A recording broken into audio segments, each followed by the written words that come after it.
ബാല്യകാലം പിന്നിട്ട് കൗമാരത്തിലേക്കുള്ള കുട്ടികളുടെ വളർച്ചാഘട്ടം വളരെ നിർണായകമാണ്. വളർച്ചയുടെ ഘട്ടത്തിലെ നിർണായകമായ പല വികാസങ്ങളും ഉണ്ടാകുന്നത് കൗമാരത്തിലാണ്.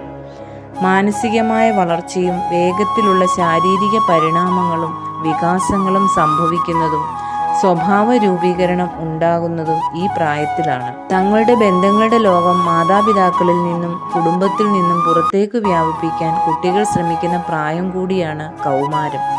കുട്ടികൾ തങ്ങളുടെ ചങ്ങാതിമാരുടെ സ്വാധീന വലയത്തിൽ പെടാൻ തുടങ്ങുന്നതും പുറം ലോകവുമായുള്ള ബന്ധം ദൃഢപ്പെടുന്നതും ഈ പ്രായത്തിലാണ്.